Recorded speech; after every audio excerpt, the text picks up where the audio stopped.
How much land do you need to be sustainable?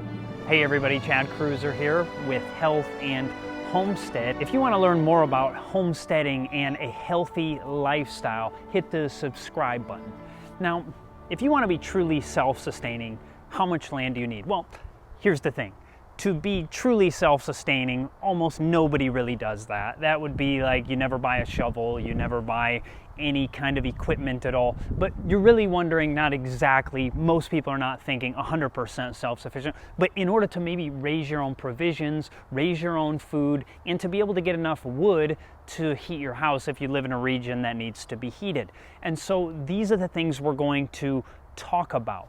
How much land do you need? Now, someone could give a very simple answer that wouldn't be accurate in certain circumstances. Now, we want to talk about if you live in a complete desert area, it takes a lot more land to maybe get the firewood that you would need and to be able to grow your own food. You're going to need more land, because if you don't have a lot of water source, unless you do have, a spring or a river that you can legally use, or a creek that you can legally use, you're going to try to allow the rain, the little bit of rain that you're going to get, to give you the food. And in an area like that, you're going to need more land to plant the food that's going to sustain you. So we're going to get to some details on these things in just a moment.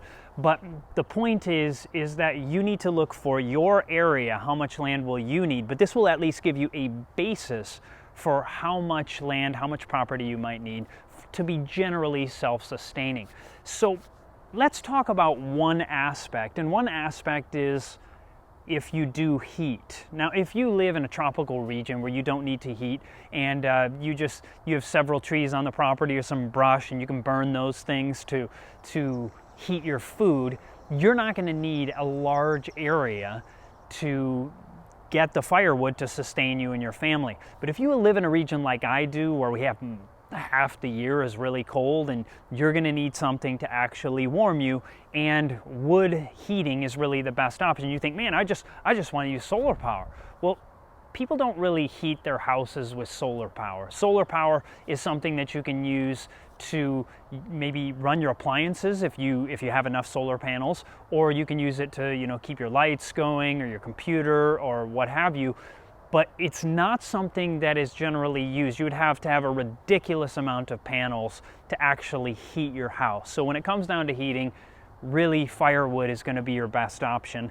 And now, once again, like I said, if you live way out in the desert and the trees are very sporadic, you're going to have to increase the number of acres there. But if you're living in a region that probably has a standard, kind of like the eastern half of the United States, and many of the portions of the western United States, maybe in the mountains or in the northern regions, where they get enough rain, then you're probably going to want somewhere around 5 acres of timber.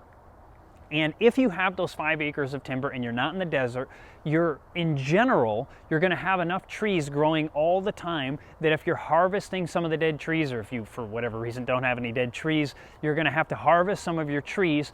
And if you have 5 acres, there's generally going to be enough of them that you're going to just be able to cycle through, that you will never, ever, ever run out of trees unless there was a forest fire. If that happens, well, all bets are off in that situation. But one of the other things to consider is you can have a much smaller property if you want to be self-sustaining, but you're not being totally self-sustaining off your property. Many regions of at least the United States, you can, for a very nominal fee, maybe some areas free, I'm not sure, but some areas it's a very nominal fee. You pay a little bit of money to go into the state lands, the forested areas, and you can actually harvest down trees or dead trees, and you could use that. So if you don't have 5 acres of standing timber on your property that's growing, you still may be able to get that wood for a very low price. Obviously, there's a lot of sweat equity in it, but if you're looking to be a homesteader, probably some sweat equity is just something you are planning on. So if you're living in a standard region of North America that gets plenty of rain, or doesn't have to have a ridiculous amount of rain, but enough rain, 5 acres might be something to consider just in timber. Now, that begs the question, okay, how about to raise food? Now, this one also, there's many different variables that you have to consider. Number one, what is your diet like? Are you a standard American diet kind of individual based upon animal products and some plant foods? If that's the case, you're going to need much more land to be self-sufficient as compared to somebody who's on a plant-based diet. I myself, personally, have been on a plant-based diet for 20 years, I guess, at this point. And if depending on what, just to give you an example, one cow takes about 1.8 acres. Now, I know some of you are thinking, no way, I've been to feedlots and I've seen like hundreds of cows per acre. That's true. If animals are crushed together, and you can crush them all together, and you can bring in food from the outside, and you can just crush them all together, and you can raise them that way. But that's not even close to sustainable if we're talking about sustainability. True sustainability, is to have the resources, the natural resources that you need and even your animals would need to feed them. And so if you were looking to just feed a cow off of the land that you had. So for instance, whether you were a standard meat eater or whether you were a vegetarian who drank milk and you're wanting to get the milk from the cow, you're going to need 1.8 acres roughly. This is from the USDA. This is sourced by the USDA. And what that means is, now if you're in the desert, you're going to need more land than that. But if you're in an area that has a reasonable amount of rainfall, that's about the area of land that a cow would need to exist. It needs to eat. We're not talking about, yes, you could go buy the food. Obviously, the standard way is to use grain, but if you were doing grass-fed animals, you'd need about 1.8 acres per cow. And then if you were to, want to have them have babies. Now, once again, I'm totally plant-based, so I'm not suggesting that you do this. I'm just talking about the reality. If you're looking to live off the land, you need a significant amount of acreage as an eating a standard meat-based diet. But on the other hand, if you are on a plant-based diet like I am, what would you need? Now, this also depends, once again, desert areas, large area. I'll give you an example that in deserts, some of the Indians, maybe like the Hopi Indians, what they would do is actually, they would plant one stalk of corn every 3 feet. Now, you may notice if you drive by a cornfield, they probably have one stalk every 6 inches, and obviously in row, and then they space them a little bit further apart, but in the row it's roughly 6 inches. So they're talking 3 feet because they need to get the rain. So I don't want to go on too long about this, but in the desert you're going to need way more than I'm talking about here. And I'll go into detail in a future video about how much land you might need to grow enough food per person. But many people say, well, you could grow all the food you need in like 600 square feet.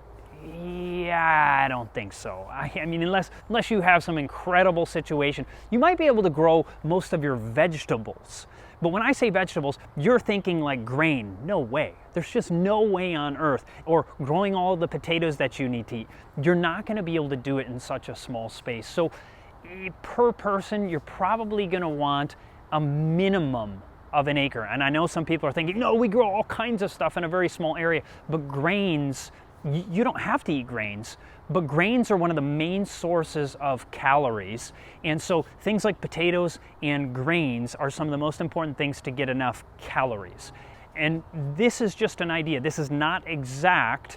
We could get into more details, and depending on where you are or the kind of growing method that you actually use, most people, they're not thinking it through when it comes to grains. They're really just talking about growing enough veggies. And many people say, oh, I grow a little garden and I eat off that the whole year. Most people really don't, because most of your calories do not come from tomatoes and cucumbers and these kind of things. You just can't get enough calories off of things like tomatoes and cucumbers. You could, but you'd be eating like 27 pounds of cucumbers a day. Now, nobody's going to do that, but you get the idea. So you need certain foods that are high calorie foods to sustain you. So what you need is you need maybe 5 acres and at least another acre or 2. But like I said, if you live in an area or you're able where you don't need to get firewood, you really could get by off an acre, 2 acre, 3 acres, depending on how small your family is. You could get a very small piece of ground, or relatively small piece of ground, I should say, and you could be self-sustaining if you don't need the outside input of heating. So this gives you an idea, but there's one other factor that some people are looking for. Some people want to be in an area where they don't see their neighbor, so they want to be far enough out that they can't see their neighbors. Well, if you're in open fields, they'd have to be miles away. But if you're totally in the forest, you're enclosed by the trees around you, how much land would it take there? Well, it depends. If you're in total pines, you wouldn't need a very big space. I mean, a few pines, some of the thick enough pine trees or the conifers, you can just have a few trees stacked up in front of your house and it'll block your neighbors completely. Now, if you're gonna plant those, it's gonna take many years to actually block the neighbor's view. But in a standard deciduous forest, 10 acres in the winter, you might be seeing your neighbor. 20 acres, maybe not, maybe. If you're a dead center in a 40-acre square, you're pretty much going to be totally secluded at that point. If you're staggered, like if your neighbors, if you have 20 acres and you kind of have a longer 20-acre parcel and your neighbors are at the front and you're at the back of it, you're going to be pretty much secluded at that point unless you have another neighbor behind you. So this just gives you an idea. I'm not saying what you have to do. I'm just giving you a picture of what it might be like, and you have to check the region you're in to give you a better idea of how it will be in the area that you're looking to move to, or if you're just looking to move further out of the city that you live in right now.